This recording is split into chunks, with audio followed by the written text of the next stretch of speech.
Hola amigos, hoy en Motorcap volvemos con una super prueba definitiva de enchufables que realizaremos al nuevo Mazda CX-80, un SUV que puede tener hasta 7 plazas. Pero no nos quedaremos únicamente en conocer su autonomía en modo eléctrico y saber cuánto consume con la batería cargada y descargada, sino que además haremos prueba completa, veremos cuáles son sus prestaciones y haremos una revisión del interior y del exterior de este coche. Acompáñame. Bienvenidos amigos, gracias por acompañarnos como siempre aquí en Motorcap. Hoy os traemos un híbrido enchufable de Mazda, es un vehículo de unas dimensiones generosas, tiene prácticamente casi 5 metros de longitud, tiene 1,89 m de anchura y 1,70 m de altura, es también un vehículo alto. Tenemos una gran batalla de 3,12 metros.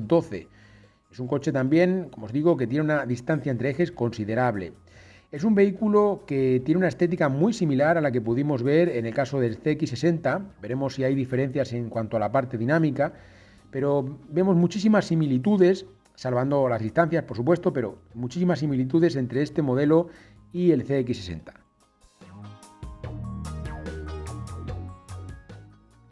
Que la electromovilidad es un reto está más que claro. De hecho, hemos visto cómo las marcas han ido intentando ofrecer alternativas, versiones distintas, motorizaciones que a lo mejor no se lo habían planteado nunca o que las tenían ahí guardadas en un cajón y han intentado recuperarlas. En el caso de Mazda, por ejemplo, hemos visto desde vehículos totalmente eléctricos como el MX-30 hasta soluciones más alternativas, innovadoras, entre comillas, como por ejemplo puedan ser los vehículos eléctricos de autonomía extendida, con el caso también del MX-30, pero con autonomía extendida. Y luego pues soluciones más tradicionales, más convencionales, como por ejemplo puedan ser la de este CX-80 o la que pudimos ver en el caso del CX-60, donde se opta por un híbrido enchufable con sus peculiaridades, por supuesto, hablaremos de ella en la parte mecánica, pero bueno, más o menos algo más convencional.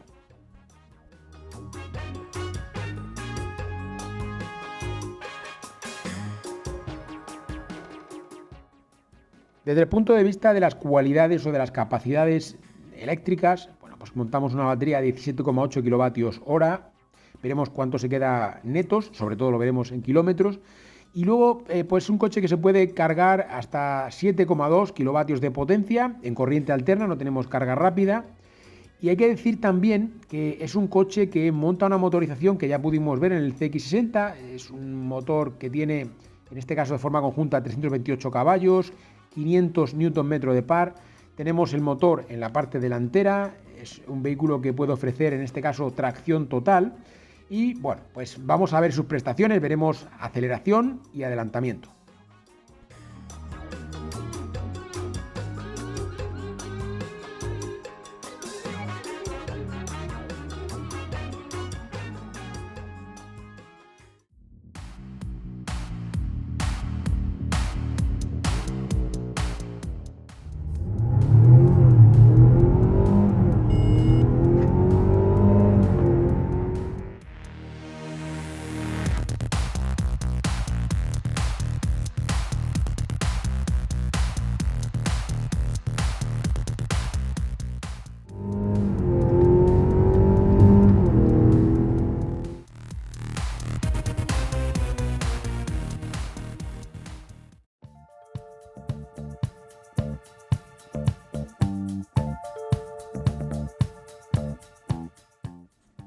En el interior, bueno, pues tenemos el mismo interior, cuidado que teníamos en el caso del CX-60. Hemos de decir que sería un interior que tiene una buena calidad, buenos ajustes, buenos materiales.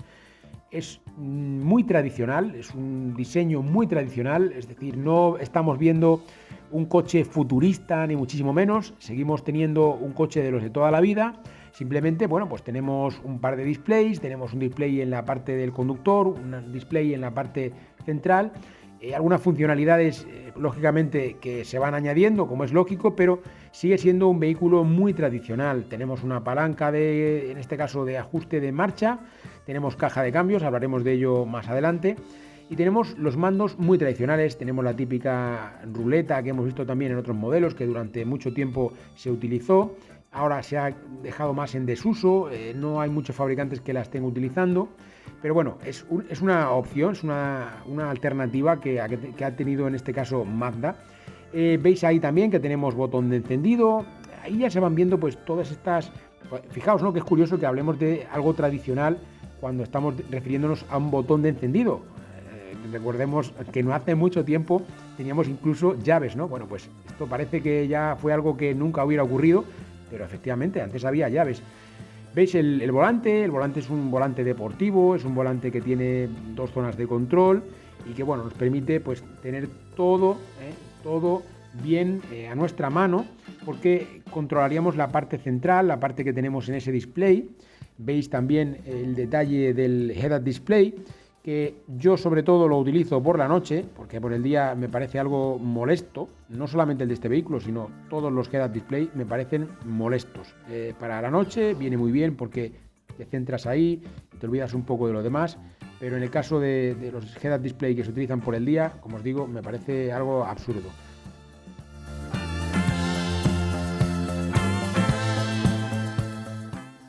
Tenemos opciones correctas, tenemos menús correctos, adecuados, los que se puedan necesitar, información, infoentretenimiento, ajustes del vehículo, pero una peculiaridad, y es, como os decía, seguimos siendo un vehículo con un diseño tradicional y con un enfoque muy tradicional, y lo vemos también, por ejemplo, en esto, ¿no? Es decir, no tenemos una pantalla táctil, sino que tenemos todos los ajustes a través de esa ruleta, que, bueno, yo recuerdo haber tenido incluso algún vehículo hace años que tenía este tipo de sistema. Por eso os digo que, bueno, se sigue manteniendo, es funcional, por supuesto, pero bueno, esto pues no es lo que se está utilizando últimamente. Esto ya cada uno pues sabrá si le gusta o no le gusta. Esto, si queréis, nos lo podéis dejar en los comentarios si os gusta más los ajustes a través de una pantalla táctil, o si preferís pues algo, un toque o un enfoque más tradicional, como por ejemplo el que pueda tener este Mazda, o las soluciones que podíamos tener hace algunos años.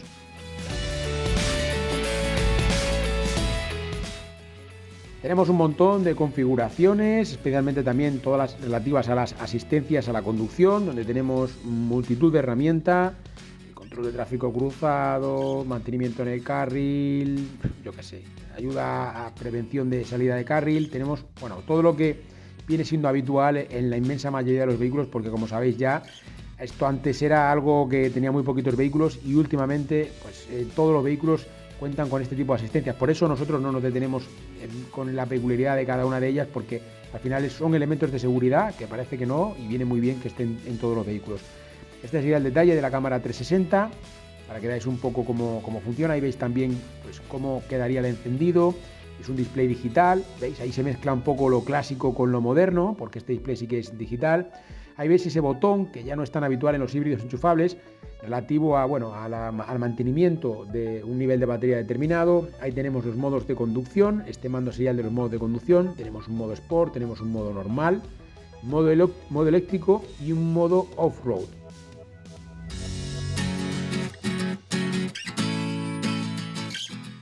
A medida que vamos cambiando los diferentes modos de conducción, veis que el display va cambiando los colores, los tonos, se ve un poco más agresivo, más deportivo en el caso del Sport. Es un vehículo que tiene unos asientos cómodos, confortables, ergonómicos. Fijaos también de alguna manera en todos los ajustes que tenemos. Veis que tenemos en esa parte izquierda pues, todos aquellos ajustes que no se utilizan muy a menudo. Lógicamente no están en una zona muy accesible, pero son pues normalmente ajustes que no utilizamos tan a menudo.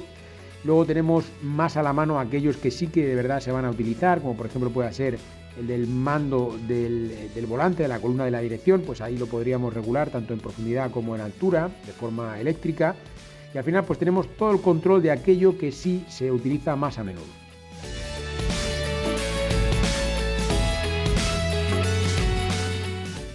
En las configuraciones que nos llegan siempre tenemos vehículos que tienen interiores claros. En el caso de Mazda, a nosotros nos gusta, la verdad es que los interiores claros creemos que son interesantes.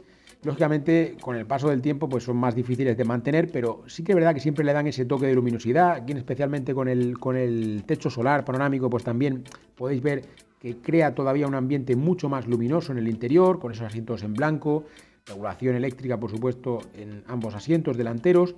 Ahora veremos la parte trasera, para fijarnos en aquellos pormenores que creamos que son los más importantes.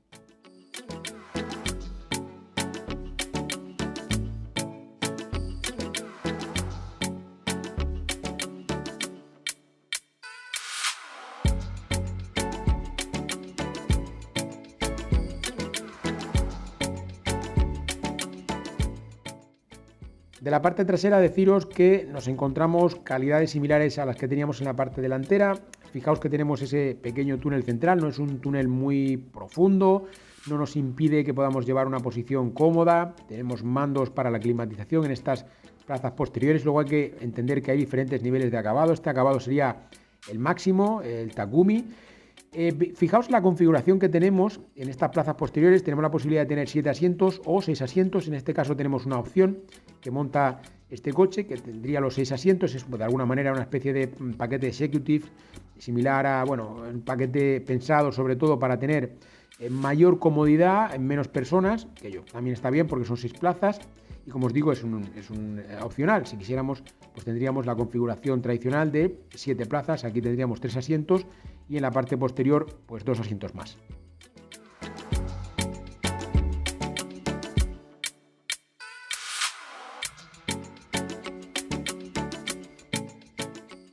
Os decía que era un coche largo, que tiene casi 5 metros de longitud, pero también tiene una batalla muy considerable, más de 3 metros de batalla, 3 metros 120, es decir, tenemos 3 metros y 12 centímetros, lo cual le confiere una batalla considerable. Lógicamente necesitamos tener una buena batalla si queremos tener pues unas plazas que sean mínimamente cómodas cuando tenemos 7 plazas. Esto es importante, ¿vale? Porque muchas veces tenemos un coche que dice, mira, 7 plazas, pero luego resulta que no tenemos ningún tipo de comodidad en las plazas posteriores. En este caso vemos que está bastante bien, creo que correctas. Lógicamente no va a ser como la segunda fila, pero la tercera fila podemos decir que se puede utilizar, sobre todo por personas de menor estatura o niños, ¿no? En el maletero, este sería el que nos queda utilizando las 6 plazas, en este caso con la configuración de 6 plazas. Y veis que los vehículos asiáticos siempre tienen pues esta buena costumbre para nosotros de tener siempre en la parte posterior, en el maletero, pues muchos accesorios y también sobre todo vemos tipos de conectores, tenemos tomas de corriente, tanto de mechero como las de toda la vida, las de suco, ¿no? Las de enchufes domésticos. Y esto nos viene muy bien porque de esa forma podemos, pues, oye, utilizar un electrodoméstico en un momento determinado, que necesitemos una aspiradora, yo qué sé, o si te vas de camping, cualquier tipo de dispositivo que quieras utilizar, ¿no? Vamos a ver el plegado de estos asientos, de esta última fila de asientos, para que veáis el espacio que quedaría utilizando únicamente 2 filas de asientos.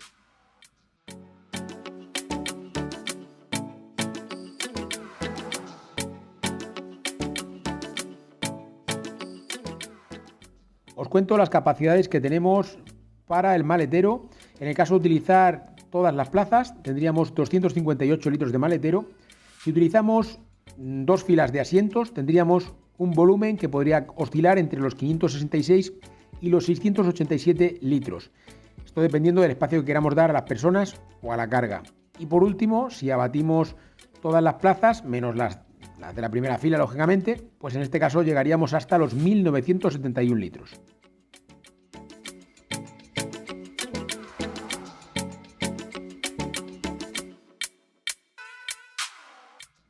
Una pregunta que os quiero lanzar. ¿Creéis que hay suficiente número de vehículos electrificados, me refiero a etiqueta cero, que tienen 7 plazas, 6 plazas, o creéis que debería haber más? Lo digo sobre todo porque muchas veces los fabricantes se vuelven locos con el tema de las configuraciones y a lo mejor luego resulta que no hay tanta demanda, que no hay tanta gente interesada en tener vehículos con más de 5 plazas. No sé, es una pregunta que quiero lanzar al aire para que me la dejéis en los comentarios. ¿Creéis que es importante esto de las 7 plazas, esto de las 6 plazas en los electrificados o no?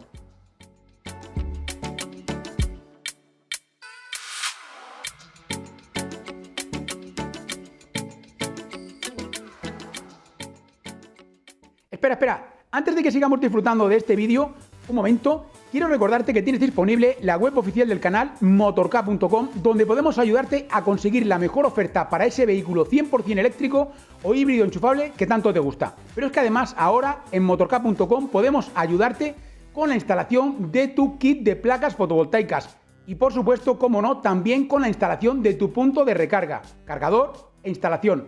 Continuamos con el vídeo. Ahora muy rápidamente, que ya hemos visto todos los detalles del interior y el exterior, si os parece, vamos directamente con la prueba de eficiencia, super prueba definitiva de enchufables. Ahí veis que tenemos ya la batería cargada a tope, 100%.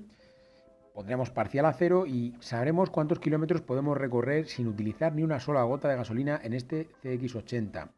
Os cuento algo que, bueno, aunque sé que muchos de vosotros ya nos seguís habitualmente en el canal y sabéis la dinámica de nuestra prueba, me gusta siempre recordarlo porque puede haber alguna persona que se haya unido recientemente y a mí como usuario pues me gustaría que me lo recordaran. Deciros que este primer trayecto lo recorremos enteramente en eléctrico, no utilizamos la parte térmica para nada.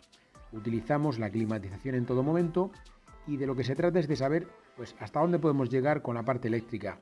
Lógicamente también aquí en Motorcast sabéis que no solamente os mostramos los vehículos, sino que intentamos también enseñaros la forma más adecuada de poder utilizar estas tecnologías en cada uno de los entornos. Por ejemplo, os hemos dicho muchas veces, si vais a circular a no más de 100 km por hora por vía interurbana, como es este caso, aunque sea una carretera que tenga dos carriles en el mismo sentido, pero en la cual no podemos superar los 100 km por hora, podemos ir en modo totalmente eléctrico sin problema. De hecho, podríamos ir también en autovía en modo totalmente eléctrico y no habría problema. Pero para un entorno como el que estamos viendo ahora mismo, pues sería lo más adecuado, que pudiéramos circular con la parte eléctrica siempre que tengamos la batería disponible todavía, ¿no? Entonces, vamos a ver cuánto somos capaces de completar con este coche. No tenemos una batería muy grande.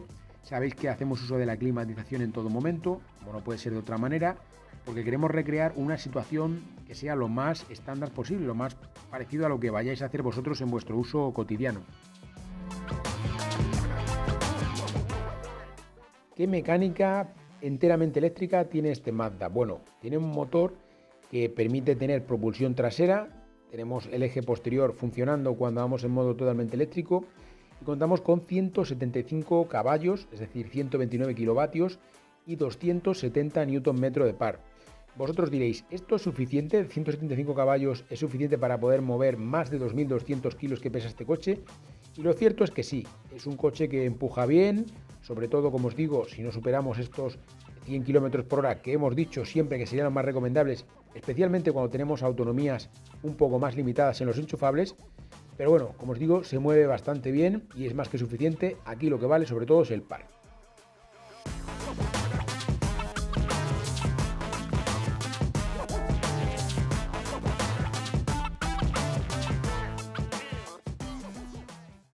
Bueno, pues este ha sido el resultado, estos 61 kilómetros que habéis podido ver ahí, quizá no es la cifra que nos gustaría ver, porque estamos acostumbrados a ver cifras muy elevadas en los híbridos enchufables últimamente, pero bueno, es lo que tiene, es el recorrido que hemos podido realizar, y ahora vamos a volver a cargar la batería y comenzaremos con el segundo recorrido, modo híbrido, con la batería cargada. Conoceremos cuál es su consumo circulando a velocidad de autovía y además con el control de crucero activado. Continuamos.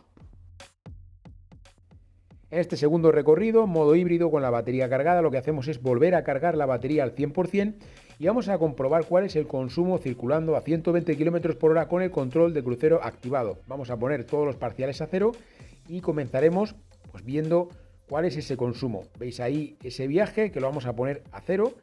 Cuando lleguemos a 100 km veremos cuál es el consumo que hemos conseguido.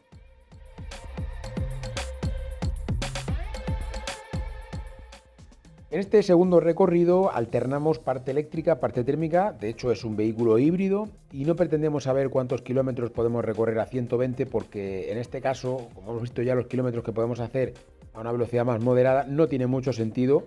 No creemos que sea el uso más adecuado para este coche. En este caso lo que queremos es conseguir un resultado de consumo bajo o lo más reducido posible. Y aquí contamos, aparte del motor eléctrico que hemos mencionado anteriormente, pues con la parte térmica, que en este caso pues añade 192 caballos y 261 Nm de par. Fijaos que en el caso de este coche pues no tenemos una mecánica que sea tan poderosa. Sí que es verdad que tenemos una cilindrada considerable, que es lo principal para poder funcionar como de alguna manera generador de energía, que es en lo que se vienen a convertir las mecánicas de los híbridos enchufables, especialmente en el caso de los vehículos asiáticos.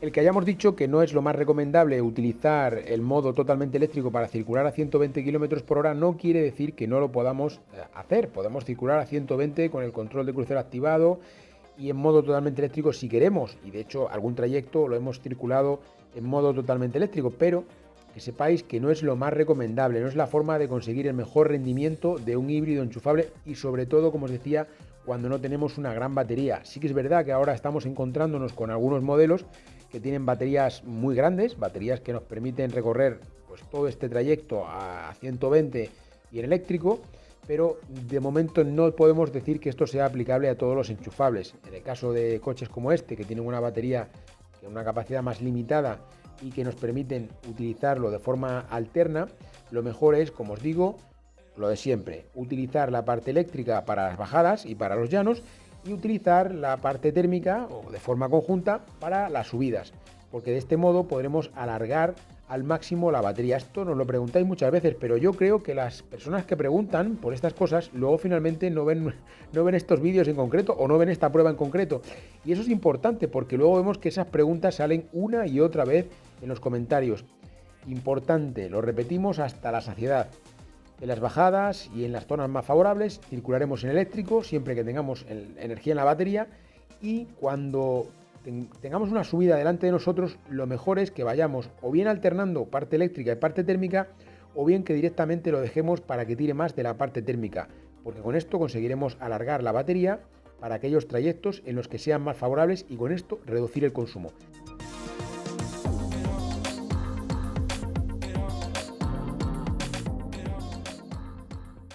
Ya hemos conocido el consumo con la batería cargada durante 100 kilómetros, control de crucero activado, 4,7 litros a los 100. Bueno, es un consumo que podemos considerarlo relativamente contenido. Hay que tener en cuenta que hemos probado muchísimos vehículos híbridos enchufables y sabemos perfectamente que hay algunos que tienen unos consumos increíbles, ¿no? De hecho, hemos llegado a probar algunos vehículos que hacen este recorrido incluso con 0 de consumo. Hay que decir que lógicamente la batería es la que es y tampoco podemos sacar mucho más, teniendo en cuenta que es un coche grande. Bueno, es lo que tiene, 4,7 litros, muy parecido a los vehículos coreanos y vehículos asiáticos en general que hemos probado aquí en el canal. Siempre sabéis que tienen unos consumos un poquito más altos en este segundo trayecto. Ahora vamos a ir al tercer recorrido, que es el viaje de vuelta con la batería descargada, y en este caso pues vamos a circular en más condiciones, es decir, 120 km por hora siempre que nos permita la señalización y el tráfico, y con el control de crucero activado. Por lo tanto, veremos cuál es el consumo con la batería descargada. Continuamos.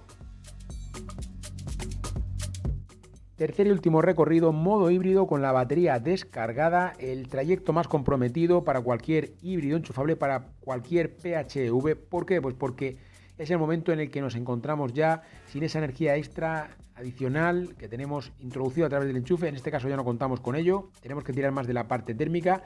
Ahora os cuento todos los pormenores de la parte térmica, pero antes os quiero recordar que además de aquí en YouTube nos podéis encontrar en Twitter, Facebook, Instagram, TikTok, Telegram y WhatsApp. En todos estos sitios nos puedes encontrar como Motork o Motork Eléctrico. Búscanos y síguenos. También, por supuesto, nos puedes encontrar en la web oficial del canal, que sabes que es motork.com. Aquel que lleva la voz cantante ahora sería el motor térmico de 192 caballos, 261 Nm de par, 2500 prácticamente centímetros cúbicos. Es un motor que utiliza algunos matices del ciclo Atkinson, es una opción específica de Toyota, 4 cilindros, es un motor que no tiene turbo, es un motor atmosférico y que tiene inyección directa. Bueno, pues este sería un poco la herramienta que tiene ahora mismo este CX80 para poder defenderse cuando tenemos que emprender el viaje de vuelta, que es muy de subida y que tenemos que circular a la velocidad máxima que nos permite la vía, que en gran medida va a ser de 120 km por hora, y además tenemos el control de crucero, que muchas veces nos decís, si yo utilizo el control de crucero, ¿cómo puede ser que me consuma el coche tanto? Bueno, pues os invito a que veáis un vídeo que publicamos hace algunos meses, en el cual podíais ver pues, perfectamente la diferencia entre conducir un vehículo, en este que además híbrido enchufable, con y sin control de crucero, y veis un poco la diferencia. Entenderéis esto que comentáis de por qué ocurre esto, ¿no? Lo vais a entender perfectamente. Bueno, amigos, estamos ya llegando al final, estamos viendo los últimos kilómetros, los últimos compases que nos quedan para poder conocer cuál es el consumo de este CX80 de Mazda. Vamos con el resumen final y os cuento todo. Y finalmente ya tenemos el resultado con la batería descargada, 7,1 litros a los 100.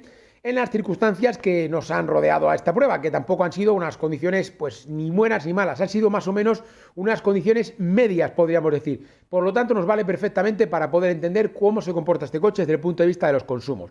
Os hago un wrap, os voy a hacer un resumen final con lo que hemos visto de este coche, que hemos visto muchos detalles, pero bueno, os cuento lo que más nos ha llamado la atención, aquellos aspectos que entendemos que son más relevantes. Bueno, las prestaciones las habéis podido ver ahí, yo creo que no está nada mal para el peso que tiene, pero bueno, tampoco es un superdeportivo.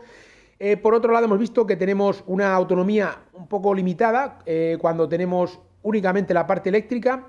El consumo con la batería cargada durante 100 kilómetros pues es más o menos el que hemos visto en otros vehículos asiáticos. Sabéis que tienen una tendencia a tener un consumo más elevado porque son vehículos más híbridos, es decir, que están pensados no tanto para funcionar con la parte eléctrica constantemente, sino para ir alternando ambas tecnologías. Y bueno, finalmente hemos visto que el consumo cuando tenemos la batería descargada pues tampoco ha sido, bueno, ni muy alto ni muy bajo. Quizá podría haberse esperado un poquito más bajo, teniendo en cuenta lo que se puede llegar a esperar de este tipo de coches, pero en definitiva pues han sido estos 7,1 litros a los 100.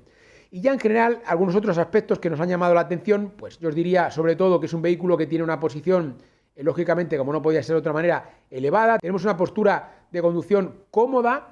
Hay que decir que a diferencia de lo que pudimos ver en el CX60, en este caso sí que tenemos una suspensión más blanda, pero no blanda molesta, sino blanda acorde al tipo de vehículo que es, a las prestaciones que tiene y por supuesto a lo que se puede esperar de un coche de esta altura y de este peso. Entonces mucho más equilibrado que el CX60 en ese sentido. Es un coche que tiene un espacio, una habitabilidad pues importante, buenos materiales, y que hemos podido comprobar también que tiene pequeñas particularidades, como por ejemplo que tiene un radio de giro muy corto, pues podemos girar muy bien, a pesar de que tiene unas dimensiones generosas y que tampoco tenemos ninguna ayuda especial ni nada. El radio de giro es corto para, como os digo, para las dimensiones. Nos ha llamado la atención sobre todo el ruido del motor, es un motor ruidoso, sobre todo cuando circulamos en modo eléctrico, incluso en modo eléctrico, y tenemos, pues como os digo, una baja velocidad. Incluso hemos visto que tenía algún ruido pues un poco más de lo normal, de lo que podíamos llegar a esperar para un motor eléctrico, pero bueno, es una peculiaridad. Y pues poco más que os podamos contar, creo que hemos visto todo lo que había que ver, lo tenéis ahí en el vídeo, si queréis lo podéis repasar. Esperamos que os haya gustado el vídeo de hoy, un like bien grande si os ha gustado el vídeo de hoy, no olvidéis suscribiros al canal, muy importante que os suscribáis, es fundamental que os suscribáis, que no os cuesta nada, os compromete absolutamente nada. De este modo podréis seguir viendo todos estos vídeos que estamos publicando. Estaréis colaborando para que podamos seguir aquí apoyando la electromovilidad, para que podamos seguir informando de todas las novedades, siempre al detalle, con todos los pormenores de cada uno de los vehículos que probamos en el canal. Comparte este vídeo si te ha gustado, compártelo con todos tus amigos, en tus redes sociales, con tus contactos. Y por supuesto, amigos, nos veremos en futuros vídeos, que tenemos un montón de novedades esperando para todos vosotros.